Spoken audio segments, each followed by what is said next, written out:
Gracias por estar con nosotros.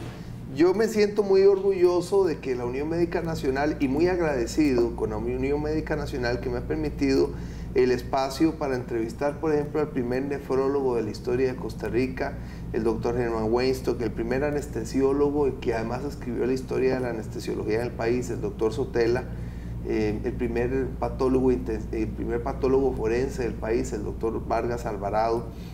Bien, así hemos tenido aquí el primer geriatra, el doctor Carlos Luis Alpizar, y ahora tenemos, que es muy joven, al primer médico intensivista anestesiólogo. Y me parece que eso le da un gran peso a este programa, al programa de radio, para el cual tomamos también el audio de estas entrevistas, y a los libros que estamos preparando. Usted, doctor Mario Sánchez Suen, es el primer médico intensivista anestesiólogo. ¿Qué significó eso en su trabajo y de qué manera eso le permitió a usted generar cambios, transformaciones, como aquí lo ha mencionado, por ejemplo, la doctora Catalina Morales, que es parte de la Junta Directiva de la Unión Médica Nacional y que trabaja con usted como anestesióloga? De nuevo, bienvenido. Muchas gracias. Bueno, cuando uno empieza a repasar en la mente todos estos años, la transición de intensivos a anestesiología, realmente fue una transición no tan brusca como mucha gente piensa, porque tampoco por ser el primer intensivista que hizo también la especialidad de anestesiología, significa de que estas dos especialidades necesariamente tienen que ser complementarias en el país. Esto hasta el momento no lo es. Sin embargo, en otros países, la especialidad de anestesiología y la especialidad de medicina crítica o terapia intensiva son complementarios y más bien representan un continuum uno con respecto al otro. Cabe mencionar que las primeras unidades de cuidados intensivos que existieron en el mundo fueron pequeñas áreas del servicio de recuperación que se encargaba de atención de pacientes después de cirugías mayores, después de pacientes que han tenido alguna complicación durante la cirugía. Entonces, estos pacientes no podían ser trasladados directamente a sus salones, tenían que ser vigilados de manera más estrecha. Entonces, en esas unidades de recuperación se apartaba un par de camas con una mayor vigilancia, mayor personal, y algunos de los que se encargaban de vigilar estos pacientes notaron de que podría formar o diseñar una nueva especialidad. Esta área que inicialmente pertenecía al servicio de recuperación, en algunos países empezaron entonces a fragmentar y se trasladaron a otros cubículos. Hace relativamente poco, ¿cuándo empezó todo esto? Estamos hablando de la década de los 40 y 50, en plena Segunda Guerra Mundial. ¿Dónde? Estados Unidos principalmente, aunque en Inglaterra y otros países en Europa también se estaba surgiendo este fenómeno, que empezaron a aparecer las unidades de cuidados intensivos a partir de la fragmentación del servicio de recuperación anestésica. Y los que se encargaban, los médicos que se encargaban de esas áreas, empezaron entonces a tener una formación, digamos, un interés un poco más refinado hacia la atención de los pacientes más graves. Así fue como empezaron entonces a aparecer la especialidad de medicina crítica, con la aparición de las unidades de atención posanestésica de pacientes graves. Eso sería como crear una necesidad y se satisfizo esta necesidad. Es decir, se creó el espacio físico y para la atención de ese espacio físico con paciente grave había necesidad entonces de que se formaran médicos especializados en esta área. Así fue como nacieron entonces las unidades de cuidados intensivos y los primeros intensivistas en el mundo. En Costa Rica, las unidades de cuidados intensivos, tales como lo conocemos en la actualidad, empezaron si acaso, en los 70s. El auge fue a partir de los 80 y hoy en día hay diversas unidades de cuidado intensivo, no solamente de pacientes médicos, sino de pacientes quirúrgicos, de pacientes pediátricos, de pacientes neonatales y pacientes obstétricos y neuroquirúrgicos. Bien, y cuando usted terminó la primera especialidad e inició la segunda, termina como intensivista e inicia como anestesiólogo, el solo hecho de que usted se estuviera formando así ya generaba una visión de cambio en el país y también generó barreras y también generó hasta confusiones. Lo que usted me contaba en la entrevista anterior, que usted pasó de ser especialista a ser de nuevo residente, y en la residencia había gente que le preguntaba a usted como especialista, como médico intensivista. ¿Cuál fue el proceso? ¿Cuáles cambios empezó a notar usted en el Calderón Guardia o empezó a suscitar su equipo de trabajo bajo su liderazgo? Correcto. Entonces la transición fue más suave de lo que yo en algún momento había pensado, ¿verdad? Tan suave que el último día de mi residencia en medicina crítica, que fue el 31 de enero del año 2000, ese día finalicé con guardia y amanecí de guardia, y al día siguiente, el 1 de febrero del año 2000, simplemente pasé de la unidad de cuidado intensivo, crucé la puerta de quirófano y ya estaba en la otra especialidad, porque dichosamente la sede que me tocó para la especialidad de anestesiología fue el Calderón Guardia. Fue el Calderón Guardia. Entonces la transición yo diría que fue demasiado suave. Aparte de que los residentes de anestesia ya rotaban en las unidades de cuidados intensivos, entonces yo tuve mucho contacto con ellos. Algunos de ellos, mientras éramos residentes, en el momento en que yo terminaba medicina crítica, ellos terminaban también como anestesiólogos. Entonces yo me pasé a la otra puerta, ahora como residente en anestesia. Y los que eran residentes igual conmigo en esa época, contemporáneos, ahora son asistentes. Entonces, al principio, ellos rotaban en la unidad de cuidados intensivos, aprendía conceptos de cuidados intensivos, en parte, algunos conceptos yo compartía con ellos, y ahora, en un día, del 31 al 1 de febrero, ahora, como quien dice, las tortillas se invirtieron. Sí. Sin embargo, como hubo también muy buena comunicación durante la etapa que teníamos de formación como residente en anestesia y residente en intensivos, realmente la transición fue demasiado amigable, demasiado suave y yo diría demasiado productivo. ¿Cómo era la anestesia? Usted fue estudiante y conocido de la historia de la anestesiología del libro que escribió el doctor José Enrique Sotela. ¿Cómo fue cambiando con los años? ¿Cómo fue cambiando también la medicina crítica y que tiene que ver con lo que usted primero hizo como especialidad? ¿Y cómo fue usted concatenando los esfuerzos de los dos para generar cambios aquí también, con un equipo? Bueno, de hecho, también comparto con usted el interés por la historia. Como decía Oscar Wilde, el que no conoce la historia estará condenado a repetir los errores del pasado. Y del libro del doctor Sotela, La historia de la anestesia en Costa Rica, resume muy bien todas esas etapas.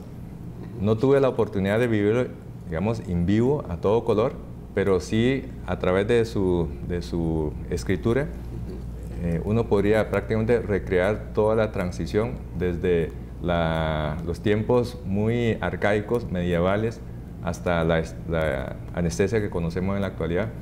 Imagínense que el primer anestesiólogo, el primer médico que trajo el agente anestésico para ser utilizado ya para anestesia quirúrgica fue el doctor Carlos Durán. El doctor Carlos Durán se formó en Europa. Cuando regresó a Costa Rica, trajo entre sus maletas el primer frasco de cloroformo. En ese entonces, estamos hablando de los 1870s por ahí, había solamente 3 anestésicos: el óxido nitroso, el éter y el cloroformo. El doctor Carlos Durán trajo de Inglaterra el primer frasco de cloroformo en Costa Rica, a Costa Rica. Y por ende nosotros tenemos que darle mérito por ser, aunque él no era anestesiólogo, sí fue el primer médico en traer el primer agente anestésico. ¿Qué había en ese entonces antes del advenimiento del cloroformo? Nosotros de manera jocosa decíamos el aguantaformo, es decir, el paciente tenía que soportar, ¿verdad? y lo que se hacía era o emborracharlo con un poco de vino, ¿verdad?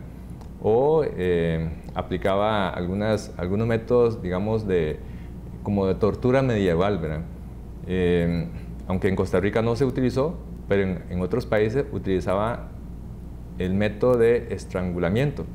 Consistía en que un ayudante, mediante una cuerda o una sábana, se retorcía alrededor del cuello, estrangulaba y la persona perdía la conciencia por hipoxia cerebral.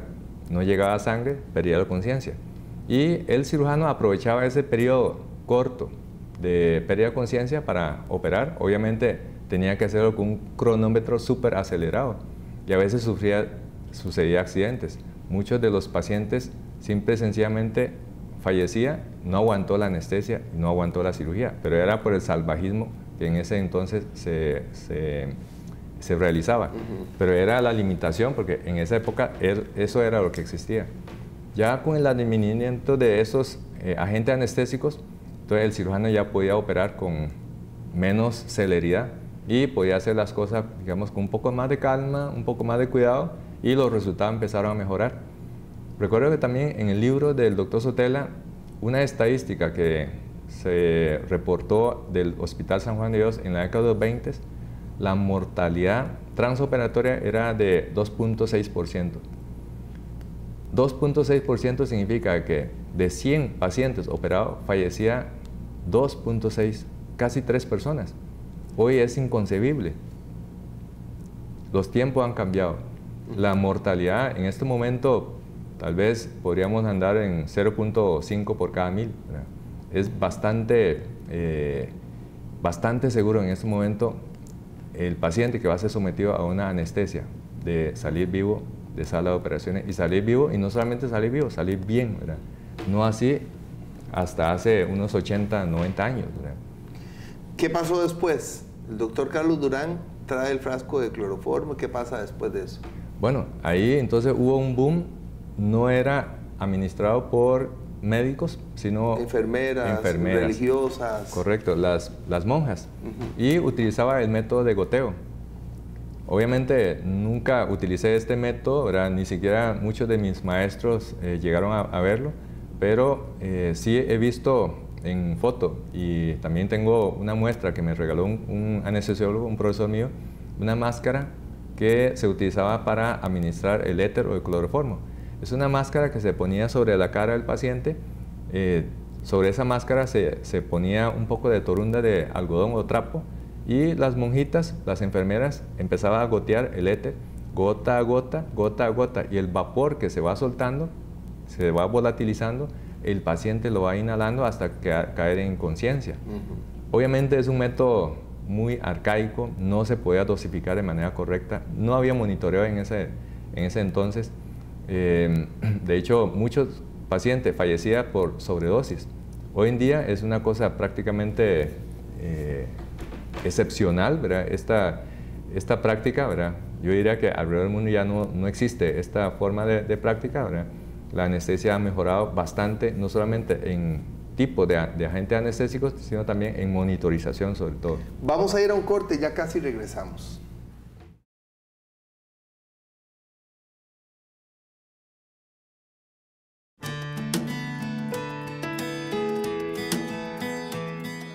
Acompaña al periodista Camilo Rodríguez en el análisis de la vida, el trabajo, la misión y la obra de los médicos en el programa de la Unión Médica Nacional, los jueves a las 10 de la noche, con repetición los viernes a las 6 de la mañana y a las 2 de la tarde. Solo por Expert TV, Canal 33.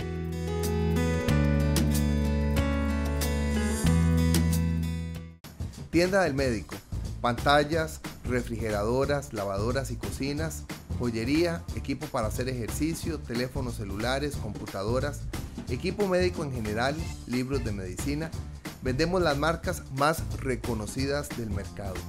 Una tienda solo para médicos afiliados a la Unión Médica Nacional y estudiantes con carnet al día. Horario: de lunes a viernes de 9 de la mañana a 5 de la tarde y sábados de 9 de la mañana a 3 de la tarde. Teléfono 2290-5491. Correo tiendadelmedico@unionmedica.com. Crédito a 3, 6, 9 y 12 meses para médicos afiliados.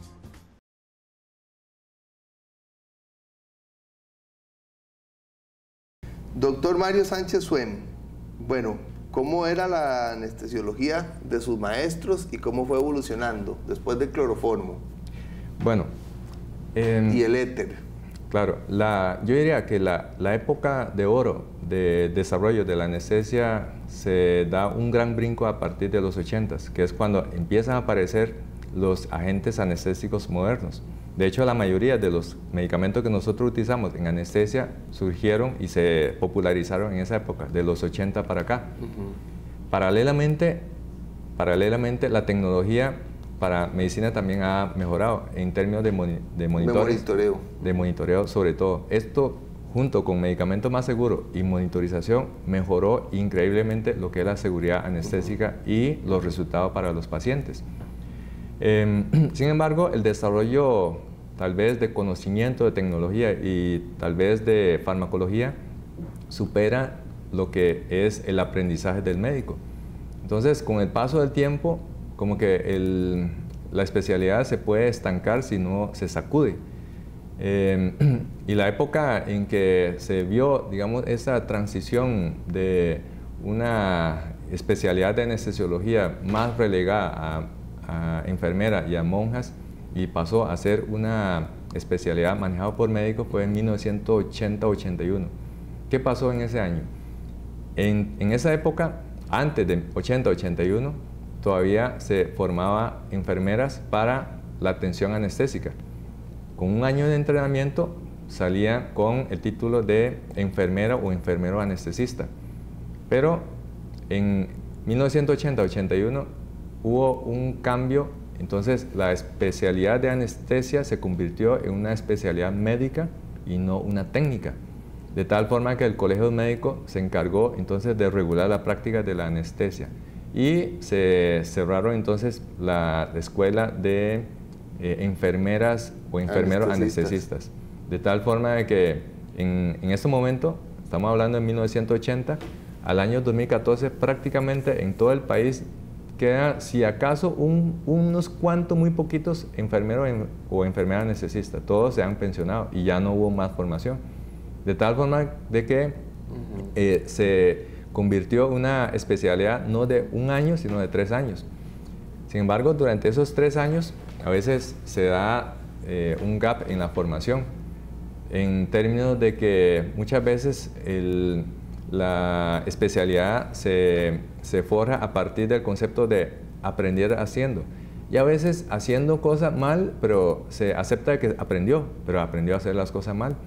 Y cuando empezó el boom de la medicina basada en evidencia, hubo necesidad entonces de sacudir muchas de las prácticas.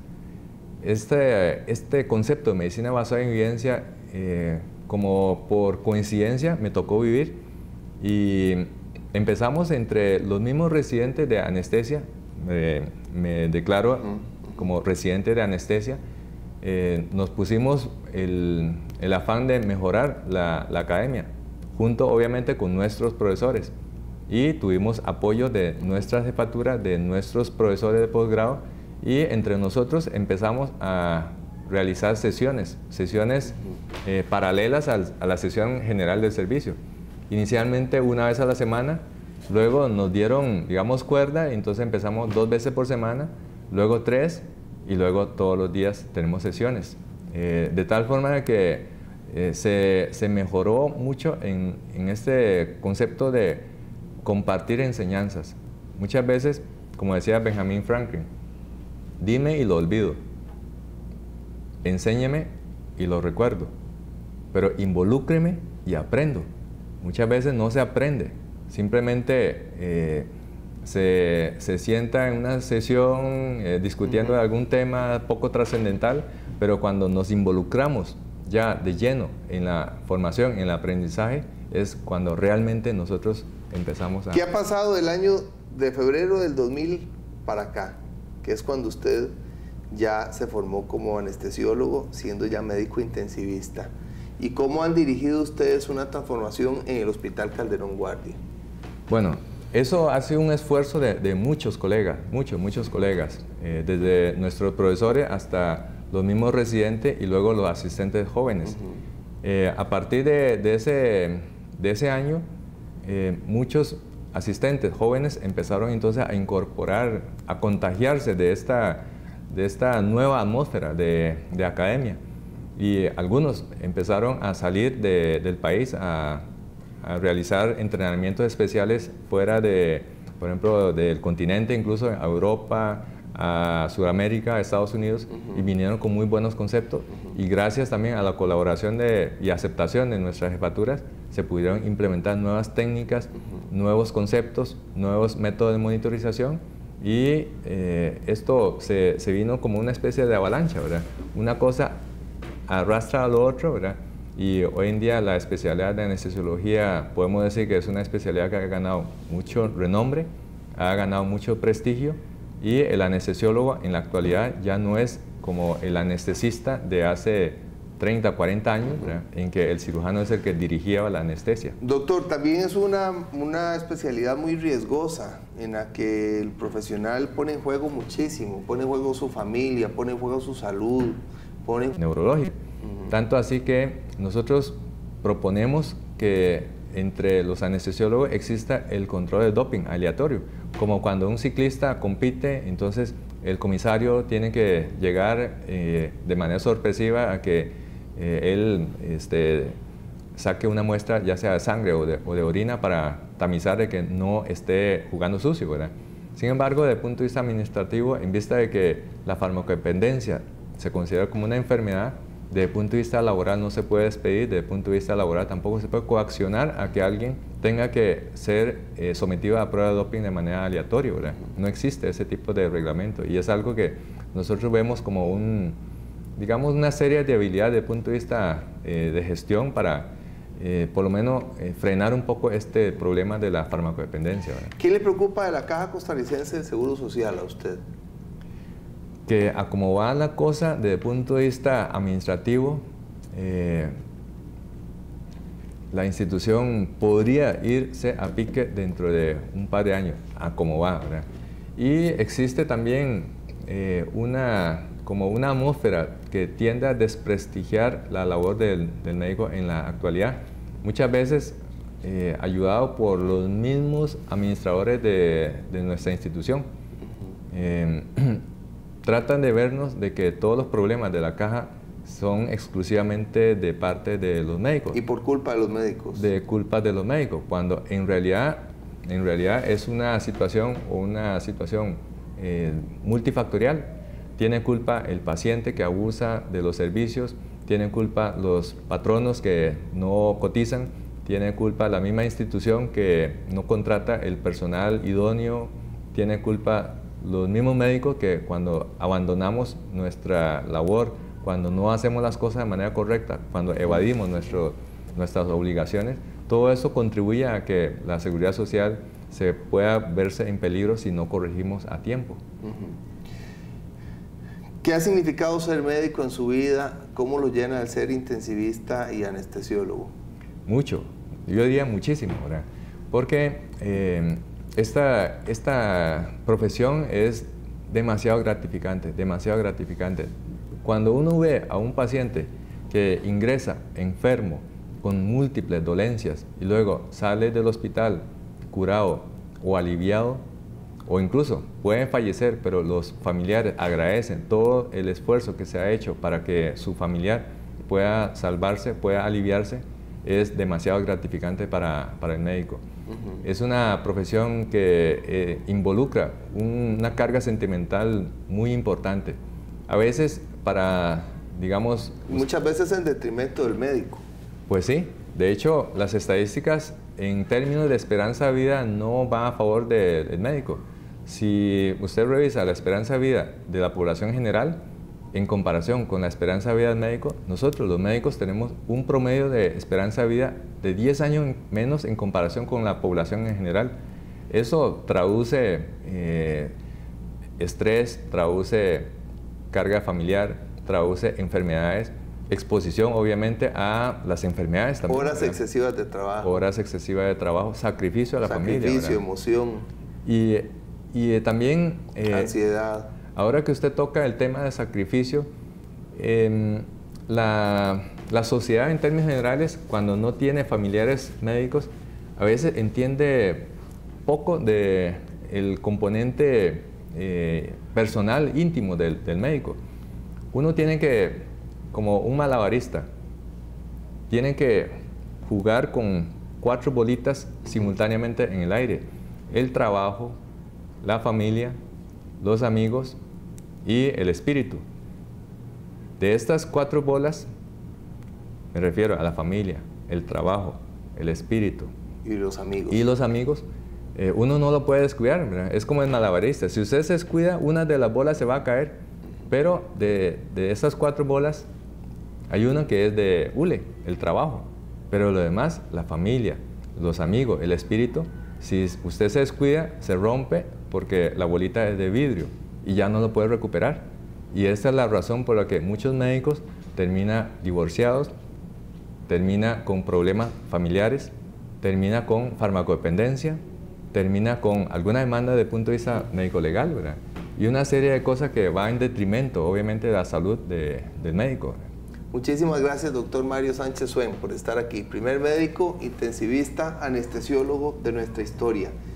Gracias al doctor Edwin Solano Alfaro, presidente de la Unión Médica Nacional, a la Junta Directiva de la Unión Médica Nacional que permite estos espacios, a Diego Blanco en la edición, a Fred Bolaños en las cámaras.